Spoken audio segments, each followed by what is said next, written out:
అత్యున్నత సింహాసనముపై ఆసీనుడా, దేవదూతలు ఆరాధించు పరిశుద్ధుడా.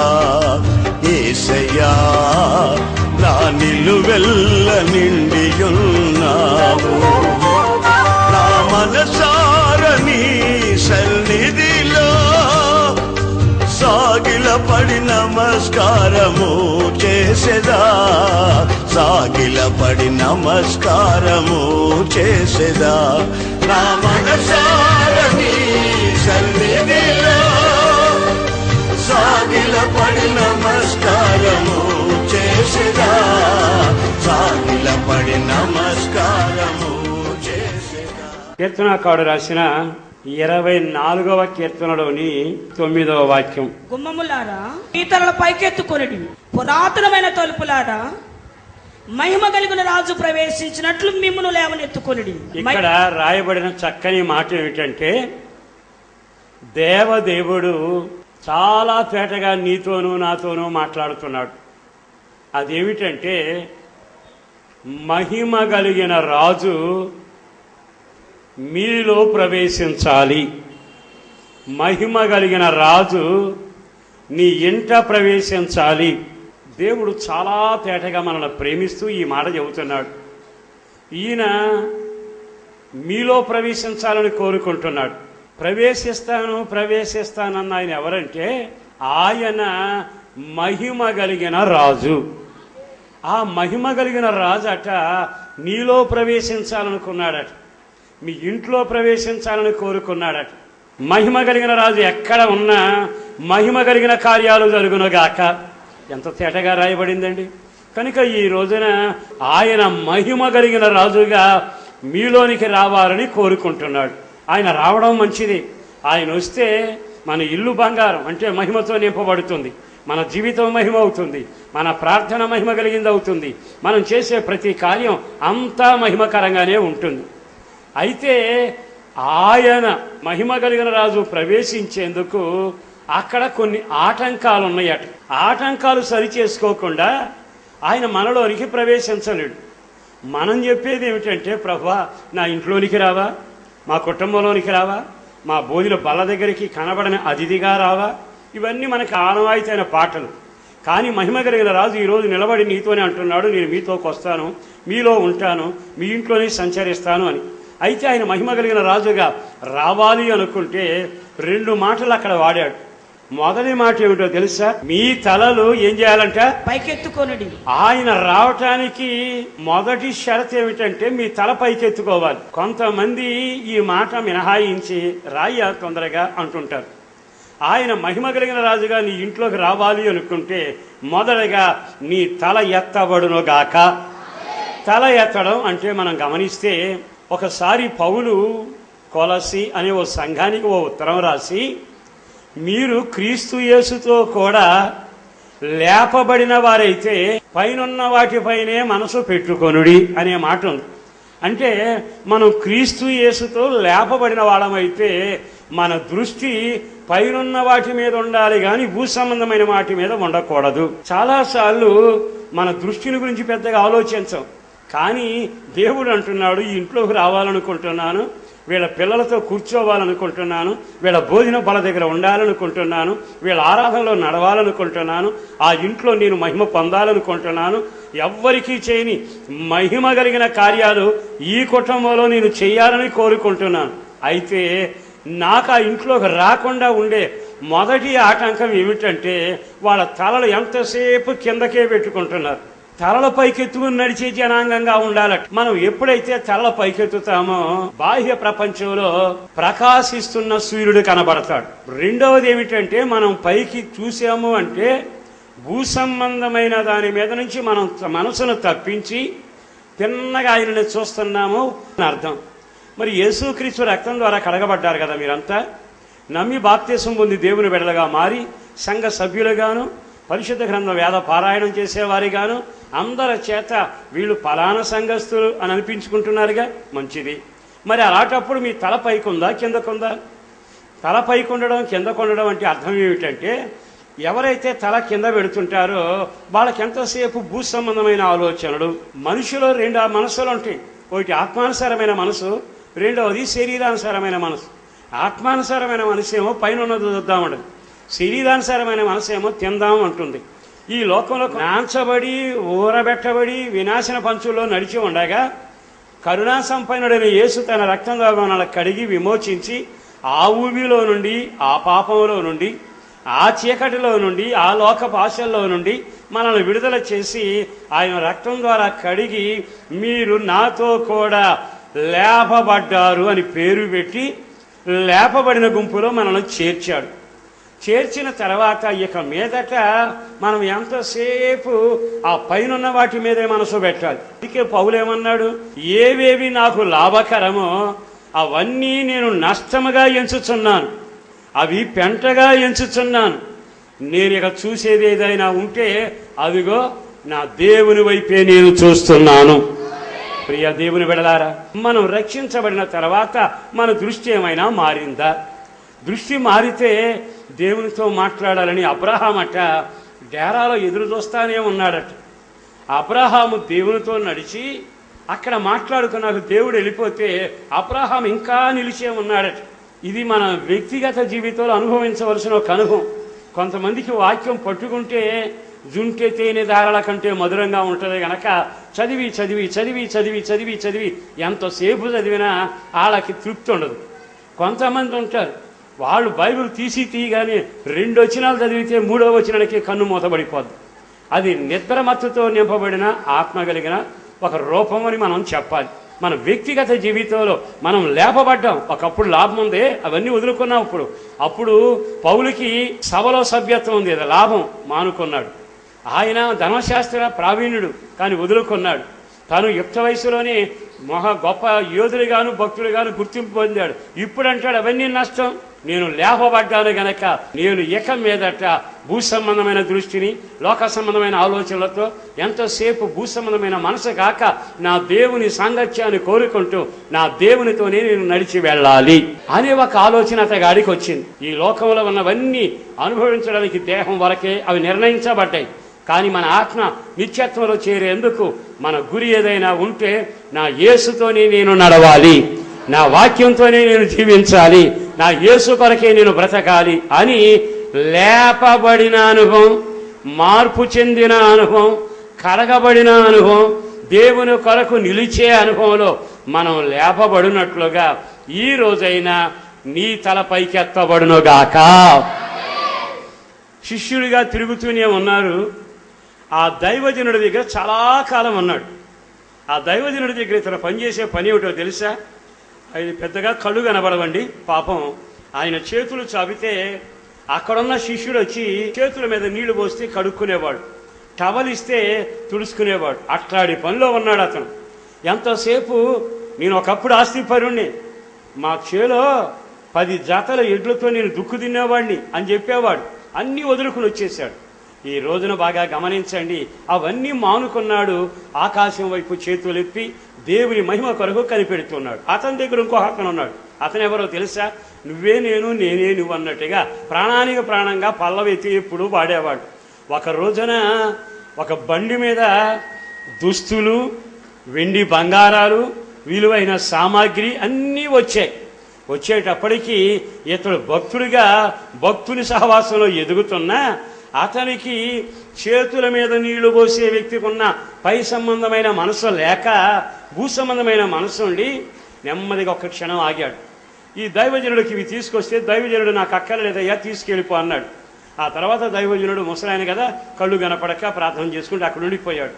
ఈ దైవజనుడు ఎప్పుడైతే నిద్రపోతున్నాడు అనుకున్నాడో నెమ్మదిగా బయలుదేరి పరుగున పరిగెత్తి ఇదిగో ఆ బంగారం, ఆ దుస్తులు, ఆ వెండి అదంతా నాకు చుట్టాలు వచ్చాడు తీసుకురమ్మన్నాడని చెప్పి అబద్ధం ఆడి నెత్తిని మోసుకొచ్చాడు. ఎందుకు ఈ సంగతి ఇంత తేడాగా చెప్పుకుంటున్నామంటే మనం గుడిలో ఉన్న వాక్యం చదువుతున్నా దేని మీద మనసు ఉంది? మనం ఎవరమో తెలుసా? ప్రతిష్ట కలిగిన వాళ్ళం, మనం కడగబడిన వాళ్ళం, అందరిలాంటి వాళ్ళం కాదు. అందరిలాగా ఉంటే మనకి బైబుల్ అక్కర్లేదు. ఒక ప్రత్యేక ప్రతిష్ట కలిగి ఉన్నాం గనక నీకు ఎప్పుడు గంటలాగా గుండెలో మారుమోగవలసింది ఒక్కటే, నేను లోకుల్లాగా పుట్టిన కుటుంబంలో లేను, లోకుల్లాగా నడిచే వ్యక్తుల దగ్గర లేను. నేను కడగబడి దేవుని సొత్తుగా దేవుని శరీరంలో అవయవంగా ఉంటున్నాను గనక ఇక మీదట ఆ పైనున్న వాటి మీదే నా మనసు ఉండాలి. కానీ నెమ్మదిగా వెళ్ళాడు పాపం. భూసంబంధమైన మనసు పెట్టుకొని తలదించుకుని దాని కొరకే ఆరాడబడ్డాడు. పోగు చేసి వచ్చాడు. తర్వాత ఏమైందో తెలుసా? దైవజనుల దగ్గరికి రాగానే దైవజనుడు అడిగాడు, ఎక్కడికి వెళ్ళావని. నేను ఎక్కడికి వెళ్ళటం ఏంటండి, మీ పెద్దగా కనపడి కానీ నేను ఇక్కడే తారాడా, ఇక్కడే ఉన్నా. అలాగా నువ్వు మోసుకొచ్చిన సొమ్ము, నువ్వు తెచ్చుకున్న వెండి బంగారాలు, భూసంబంధమైన మనస్సు. ఒక మాట చెప్పనా, మన దేవుడు మహిమ కలిగిన రాజు కదా, ఆయన దగ్గర మోకరించి, అయ్యా నాకు చక్కని చెప్పులు ఇవ్వా, ఓ పెన్ను ఇవ్వా, డాబా ఇవ్వా, చక్కని గుర్రబండి ఇవ్వా అని ఏది అడిగినా ఇస్తాడుగా. ఆయనవి చెప్పుకోకుండా నీకెంతసేపు భూసంబంధమైన మనసుతో పరిగెత్తి అవన్నీ రావాలని తెచ్చుకున్నావు, అన్నీ నీకు వచ్చాయి. కానీ నీకును నీ ఇంటి వారికిని తరతరాలకి తెచ్చుకున్న సొమ్ముకు ప్రతిఫలం ఏమిటంటే కుష్టు మిగులుతుంది. ఎందుకు ఇంత తేటగా బైబిల్లో రాయబడింది అంటే, మనం నిజంగా లేపబడిన వారమైతే మనకు పరలోకము, అక్కడున్న నీతి సూర్యుడు, అక్కడున్న జీవము, అక్కడి నుంచి వచ్చే అభిషేకము, అక్కడున్న కృపావరాలు, రేపు రాత్రి లేని రాజ్యము, బంగారు వీధుల్లో పయనము, యేసుతో జీవించడము, అనేకులకు ఆశీర్వాదకరంగా ఉండడం, ఆ పైనున్న వాటి మీదే మనసు ఉండునుగాక. కనుక ఇప్పుడు ఈ మాట విన్నాక నీ మనసు భూ సంబంధంగా ఉందా, పర సంబంధంగా ఉందా? ఇప్పుడు నీ దృష్టి పైనున్న వాటి మీద ఉందా, లేదు భూ సంబంధమైన వాటి మీద ఉందా? ఒక్కసారి నీవు ఆగి ఆలోచించి ఈ రోజైనా మీ తలలో పైకెత్తబడును గాక. మహిమ కలిగిన రాజు మీలో ప్రవేశించినట్లుగా ఇక్కడ గుమ్మాలను పైకెత్తండి అంటాడు. గుమ్మములారా, చదవన మాట, గుమ్మములారా మీ తలల పైకెత్తుకొనుడి. ఆ మహిమ కలిగిన రాజు నీ ఇంట్లోకి నా ఇంట్లోకి వచ్చేటప్పుడు అనే మాట ఏంటి తెలుసా?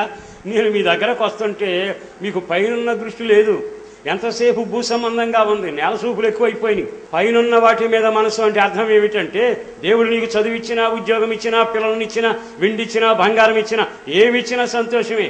100 ఎకరాల పొలం ఇచ్చినా సంతోషవాడు. కానీ వాటన్నిటికంటే ఇచ్చిన వాని మీదే నీకు మనసు ఉండును గాక. గుమ్మాలు ఇప్పుడు ఎలా ఉన్నాయంటే లేవనెత్తాలి అంటాడు. అంటే పడిపోయాయా? చదవండి అపోస్తలుల కార్యం 15వ అధ్యాయము 17వ వాక్యం చదవండి. పడిపోయిన దావీదు గుడారమును తిరిగి కట్టెదను, దాని పాడైన వాటిని తిరిగి కట్టి దాన్ని నిలువబెట్టేదనని.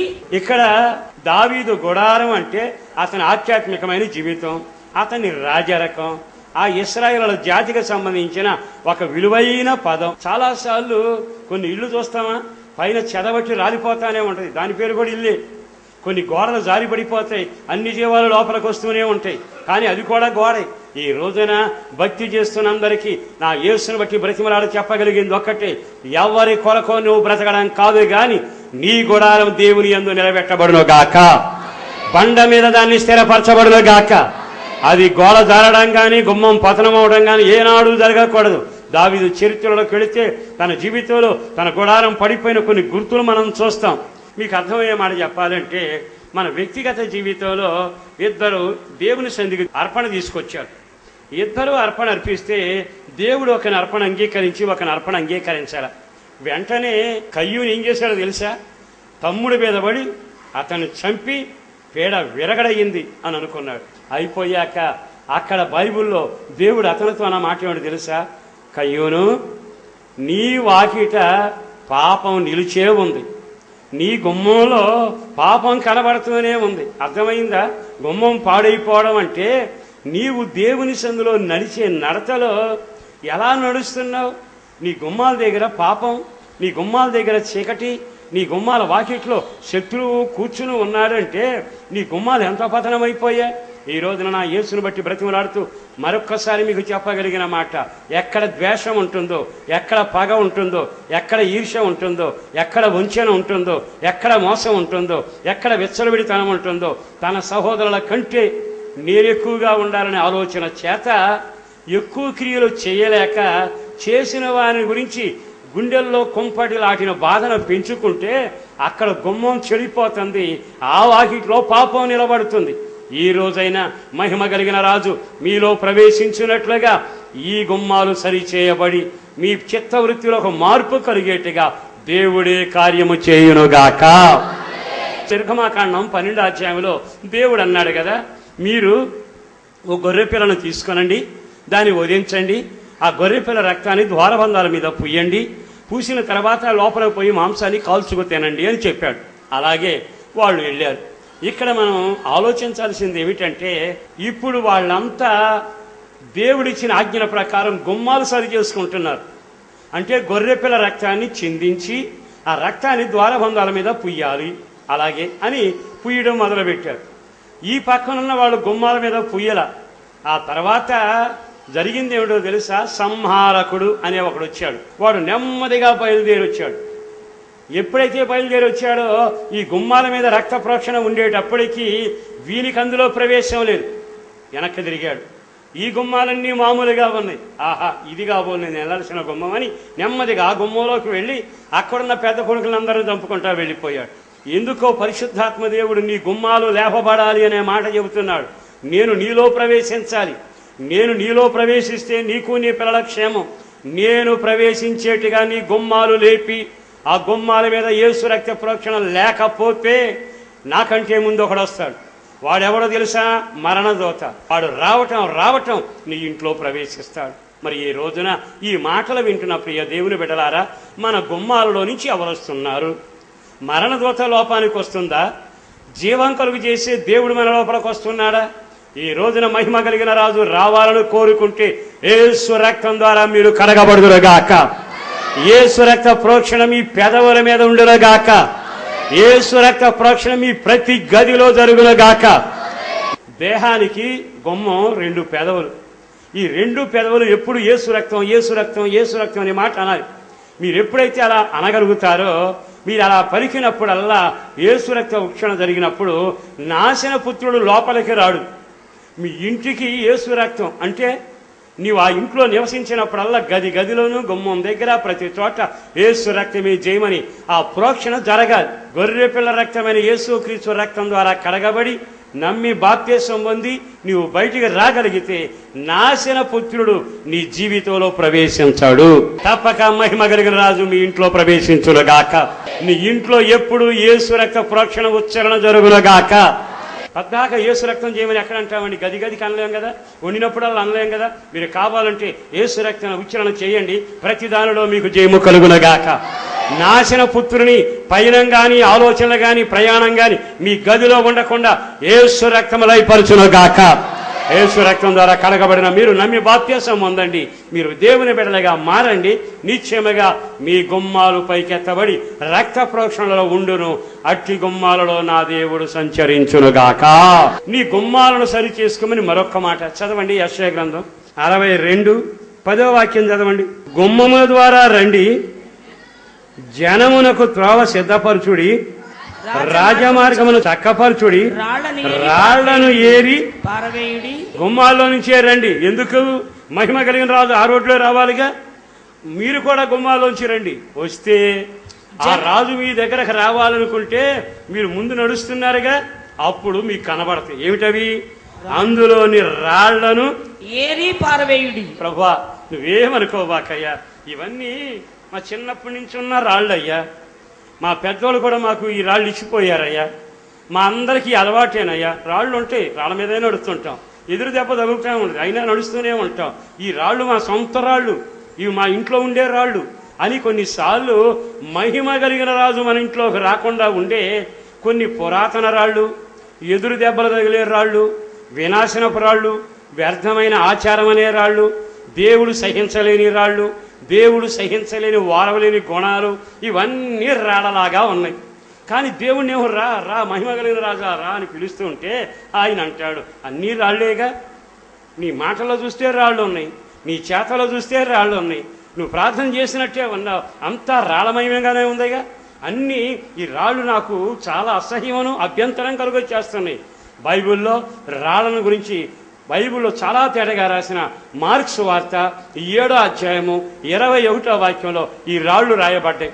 లోపల నుండి అనగా మనుషుల హృదయములో నుండి దురాలోచనలను జారత్వములను దొంగతనములను నరహత్యయు వ్యభిచారములను లోభములను చెడుతనమును కృత్రిమమును కామ వికారపు చేష్టలను దేవదూషణను అహంభావమును అవివేకమును వచ్చును. ఇవన్నీ దారి నిండా వేసాడు రాళ్ళు. అర్థమైందా? ఈ రోజున తెల్లని బట్టలు వేసుకున్నాను కనుక నేను పరిశుద్ధుడు అనుకుంటే దేవుడు అంటాడు, మహిమ కలిగిన రాజైన నేనే నీ ఇంట్లోకి రాలేకపోతున్నాగా, నీ గుండెల్లోకి రాలేకపోతున్నాగా, అన్నీ రాళ్లేగా.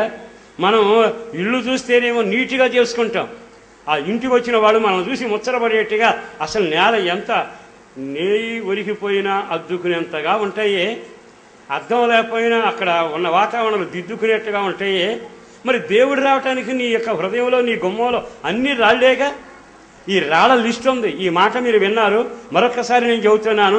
ఇంటికి వెళ్ళాక లిస్టు చదవండి. ఈ రాయి ఉందా, ఈ రాయి ఉందా. ఇక మీదటనైనా ఈ రోజు నుంచి దేవుని వాక్యం అనే గెడ్డ పొరుగు నీలో పడునుగాక. మనలో ఉన్న ప్రతి విధమైన అపవిత్రమైన రాళ్ళు ప్రతి వానిలో నుంచి ఏరివేయబడునుగాక. మహిమ కలిగిన రాజు కావాలి అనుకున్న వాడు ఈ పని చేయాలి. మొదటిది తల పైకెత్తాలి, పైనున్న వాటిని వెదకాలి. రెండవది మీ గుమ్మాల మీద యేసు రక్షణ ప్రోక్షణ ఉండాలి. నీ దేహానికి పెదవుల మీద యేసు రక్షణ ప్రోక్షణ ఉండాలి.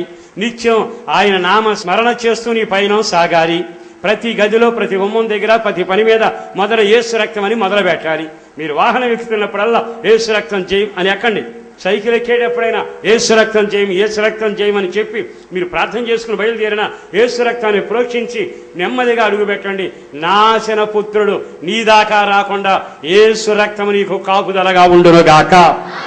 నువ్వు చదువుకునేటప్పుడైనా నీకెంత చదివినా ఎక్కదు. చదువుదామంటే పరధ్యాసగా ఉంటుంది.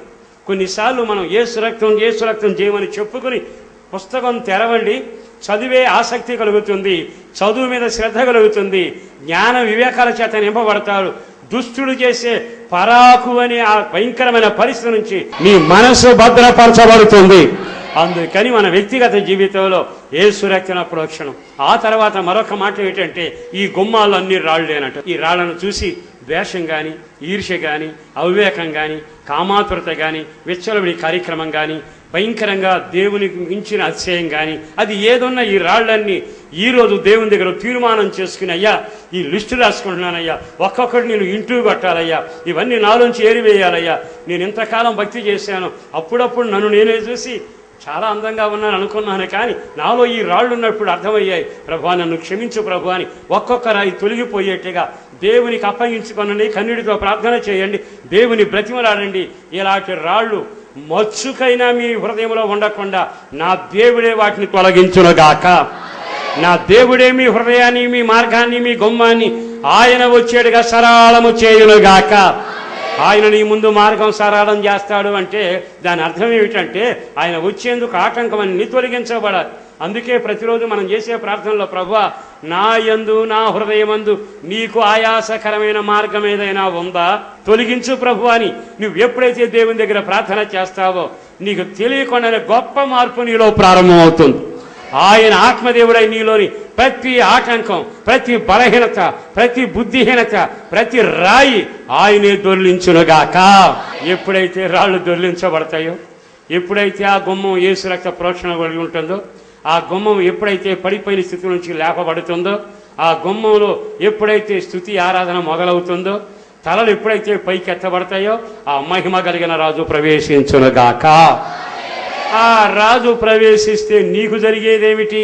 జపన్యా గ్రంథం 3వ అధ్యాయము 17వ వాక్యాన్ని, తాను మీకు విధించిన శిక్షను యెహోవా కొట్టివేసి ఉన్నాడు, మీ శత్రువులను ఆయన వెళ్ళగొట్టి ఉన్నాడు. ఇశ్రాయేలు రాజైన యెహోవా మీ మధ్యలో ఉన్నాడు. మహిమ కలిగిన రాజు మీ ఇంట్లోకి వస్తే నీవు పైకున్న వాటి మీద మనసు ఉంచితే, రాళ్ళు కాస్త ఏరేస్తే, యేసు రక్త ప్రోక్షణ జరిగితే మహిమ కలిగిన రాజు మీలో ప్రవేశించునుగాక. ప్రవేశించినాక 3 కార్యాలు జరుగుతాయి. మొదటి కార్యం, తాను మీకు విధించిన శిక్షను ఏం చేస్తాడట? కొట్టివేస్తాను. మన దేవుడు కొన్నిసార్లు మనం దారి తప్పినప్పుడల్లా తొందరపడినప్పుడల్లా, మూర్ఖంగా మాట్లాడినప్పుడల్లా, అవివేకంగా తొందరపడినప్పుడల్లా శిక్ష విధించాడు. ఆ శిక్షలో మనం ఉన్నాం. అయితే ఇప్పుడు అంటున్నాడు, మహిమ కలిగిన రాజు వచ్చిన తర్వాత అక్కడ శిక్ష ఉండడానికి అవకాశము లేదు గనక, రాజు లోపలికి వచ్చాడు గనక మొదటగా తాను విధించిన శిక్ష ఈ రోజు నుంచి రద్దయిపోవునుగాక. రెండవ మాట చదవండి. శత్రువులను ఆయన వెళ్ళగొట్టున. ఎంత చక్కని మాట. ఇప్పటికే నీ శత్రువు ఉన్నాడే, వాడి పేరు చింత.